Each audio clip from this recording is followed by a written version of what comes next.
नमस्कार साथियों, मैं डॉक्टर अनीता श्रीवास्तव आप सभी का अपने चैनल पर हार्दिक अभिनंदन करती हूँ, हार्दिक स्वागत करती हूँ। साथियों, आज रविवार है तो क्यों ना आज कुछ हंसने हंसाने की बात करें। इसीलिए मैं आज आप सबके सामने उपस्थित हूँ अपना एक व्यंग लेकर, जिसका शीर्षक है पत्नी पीड़ित कमेटी। तो आइए सुनते हैं एक व्यंग। यूं ही बैठे बैठे एक आइडिया रामलाल जी के दिमाग में बिजली की तरह कौंधा कि क्यों न समाज सेवा में अपने जीवन को अर्पित किया जाए। हर व्यक्ति यदि रोजमर्रा की जिंदगी से तुष्ट हो जाए तो सामाजिक कार्यों को कौन पूरा करेगा। फिर प्रसिद्धि हाथ पर हाथ धरकर बैठने से प्राप्त भी नहीं होती, और आजकल प्रसिद्धि प्राप्त करने का एक सबसे सहज तथा आसान तरीका है कि किसी न किसी कमेटी का गठन करके उसका अध्यक्ष बना जाए। सो रामलाल जी ने मन ही मन ठान लिया कि क्यों ना मैं भी किसी कमेटी का गठन करूं। ऐसी कमेटी जो पीड़ितों को सहायता करे, उन्हें न्याय दिलवाए, अत्याचार के विरुद्ध अभियान शुरू करे।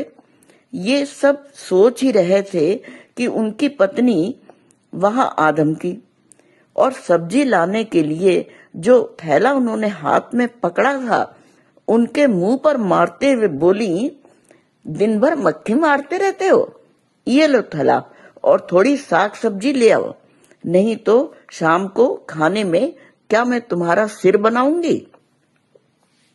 अपनी पत्नी की शहद मिश्रित वाणी सुनकर रामलाल जी विचारों की दुनिया से सीधा यथार्थ की जमीन पर आ गिरे और मन ही मन में बुदबुदाए, मेरा सिर तो बिना पकाए ही खाती रहती हो और हर पल खाती हो। प्रत्यक्ष तो कुछ भी कहने का साहस उनमें नहीं था, क्योंकि ऑफिस में तो वह शेर की तरह दहाड़ा करते हैं, लेकिन घर में अपनी पत्नी के सामने भीगी बिल्ली बन जाते हैं। उनकी पत्नी यदा कदा चंडी का रूप धारण कर लेती हैं, और इस रूप को वह कब धारण करेंगी यह निश्चित नहीं होता। अतः रामलाल जी हर वक्त अपनी पत्नी से थर्राए रहते हैं।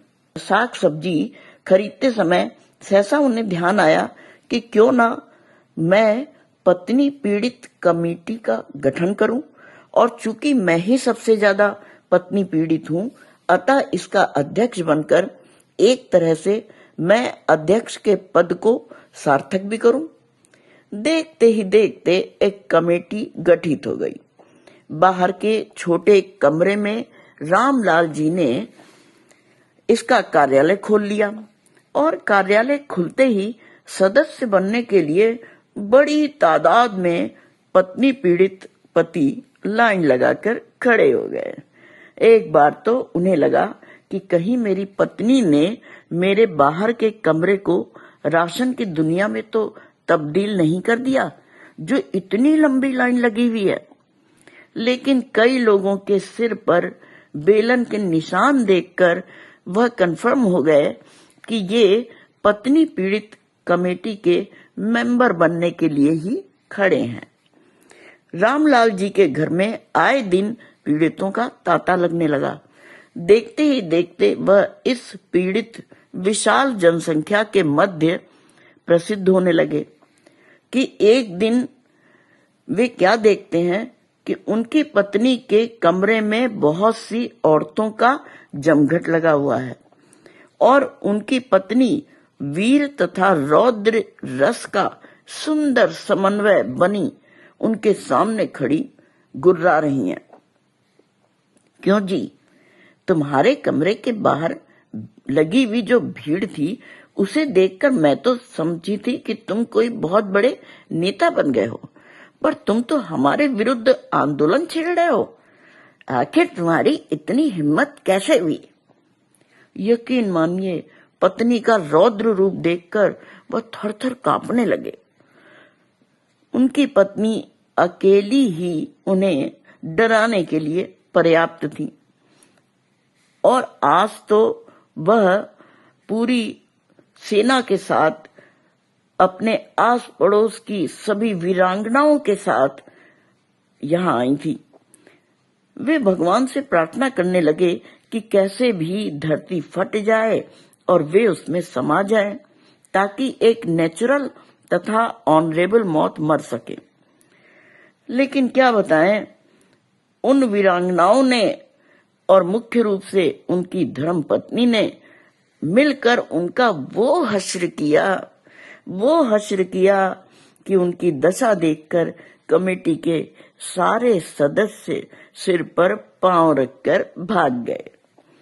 भाइयों, पत्नी पीड़ित सदस्यों, सच तो यह है कि उनकी श्रीमती जी ने उनको निकम्मा कर दिया, वरना वे भी आदमी थे काम के।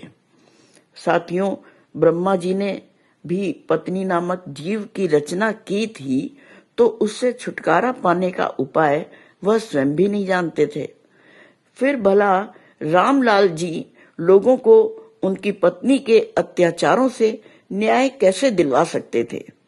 इसलिए कृपया उन अदने से प्राणी को बख्श दें और अपनी अपनी पत्नी के अत्याचारों को सहने की आदत डाल लें, क्योंकि आपकी पत्नी 7 जन्मों तक आपके साथ रहने का लेखा ऊपर से ही लिखवा कर आई है। ईश्वर करे यह आप सबका 7वां जन्म हो। इति श्री। अभी आप सुन रहे थे मेरा लिखा हुआ व्यंग, जिसका शीर्षक था पत्नी पीड़ित कमेटी।